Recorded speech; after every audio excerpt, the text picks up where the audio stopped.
Hello, and welcome to Simple Blind Luck. I am Blind Luck, and I'll be your guide dog on our little adventure. Now, today, gonna go over Becoming Blind Luck Part 4. And before we get into that, I will give just a quick little recap. So, got in the wreck, went through surgery. They didn't necessarily realize I had a head injury, so the head injury plus put me under anesthesia to work on everything else caused me to have a stroke about 24 hours later.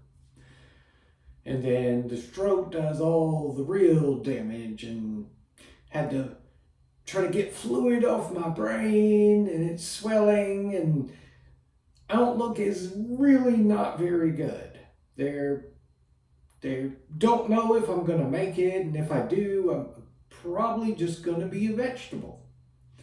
And spoiler alert, obviously not a vegetable. I'm not saying I'm the sharpest tool in the shed, but I'm not really a vegetable. But we're going to jump into today's now. Okay, now I'm actually going to do something a little odd and skip ahead about a month because really all that's going on for this month is me teeter-tottering on survival, which I'm not trying to downplay that. Obviously, that was very serious and everything, but luckily I didn't go through it because I was kind of asleep and unaware. But I'm going to jump to some of my earliest memories. And they are very, very odd.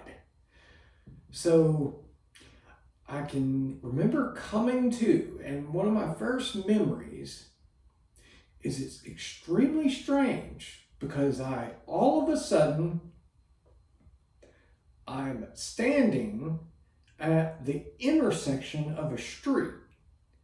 And it is at night, and I'm guessing it's really, really late at night because this seems like a very big, busy type city, but there's no traffic.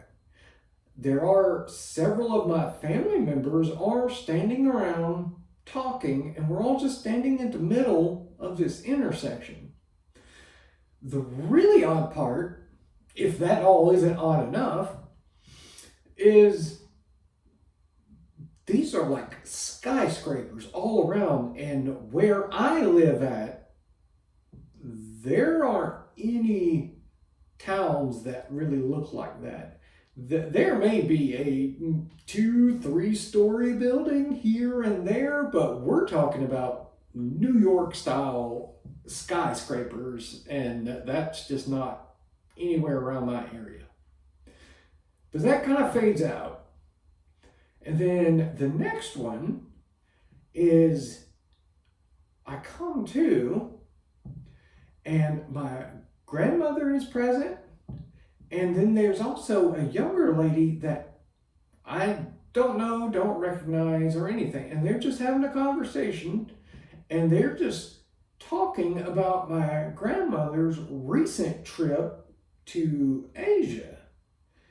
And what is really odd about this is while they're sitting there discussing that, I'm looking around and noticing I'm sitting at a table, like a dining room table. The only thing is, I'm sitting on the floor, and the table is still at a normal height. So it's one that's designed for you to sit on the floor. And then all the walls are paper and bamboo, which really doesn't make any sense. The even more odd thing is I don't question any of this. I'm looking around at this odd environment, and I not one time am going, what in the world is going on? I'm just kind of observing it. But then that fades out fairly quick. And then there's another, in which I'm actually sitting in a swing, like on a playground, like on a swing set. The only thing is, I'm not swinging.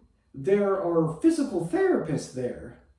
And the whole point of the therapy is for me just to sit up straight, to not be leaned back, but for me to be trying to sit up straight.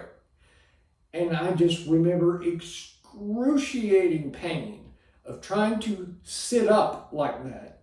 Now, keep in mind, my hip was broken in several places during the wreck, and I imagine that and the fact I've still got a halo around my waist, I'm guessing that is probably why it was so painful to try to sit up like that. But I remember just being there, grown man, 21 years old, tough country kid, and tears just streaming down my face, all because I am sitting up straight.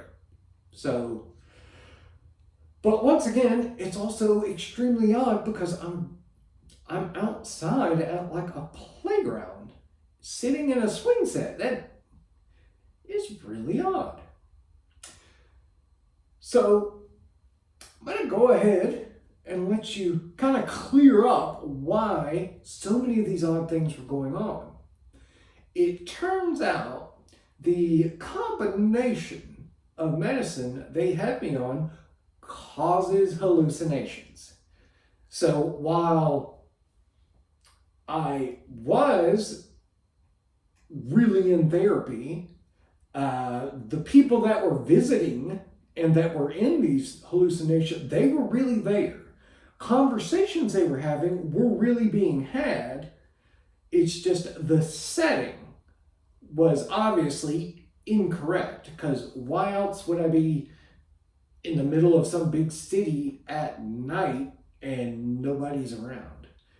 Or sitting in what appears to be a Japanese style home, a traditional home, or sitting at a playground at the age of 21, sitting on a swing. That really just doesn't make any sense. But of course, my mind is still so just jarred at the time that I don't even question it. There was one other I will mention, just because it's kind of neat. Now this one is odd in the sense of I was in the hospital. I knew I was in the hospital. But I was sitting there and my brother came to visit, and he had just had a baby daughter, and she was about 8 months old. And he came in to visit with her, and as soon as he came in, I told him, like, he's got to get her out of there. He needs to get her out of there right now. And he's like, what are you talking about? And I was like, please get her out of here. You got to save her. There's snakes. Snakes are everywhere. Okay, obviously there are not dozens of snakes in this hospital room. But once again, another hallucination. I will say I am a bit proud of myself in the sense that although I've had this head injury, beat up during the wreck, and I am literally hallucinating, my first priority was still to protect my little niece. I am a little proud of that. Hallucinations or not, yeah, I'm proud of that. But it's very, very strange because my memories of those times, they seem almost like dreams. The only thing is, I know it's real in the sense of who I was speaking with or who was present. The conversation, those were all real. It is simply the setting, the location we were at was typically very incorrect. And of course, I never realized any of this.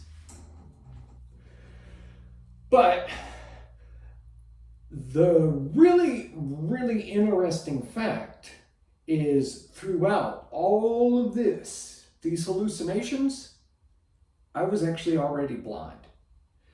And I think that might have been something that kind of helped me in a way, because due to these hallucinations, neither myself nor anybody else realized I was blind because I was hallucinating.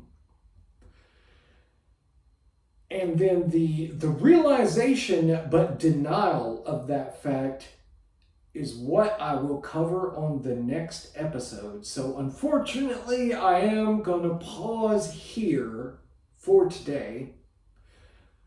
But like I say, next week, or the next Becoming Blind Luck, will kind of go into the realization that I was blind and just the staunch denial and trying to come to accept that. I will leave you, of course, with On the Bright Side. And for today we have, yeah, I'm blind, but on the bright side, losing my vision has ironically given me a much better view of the world. And with that, I'll hear you later.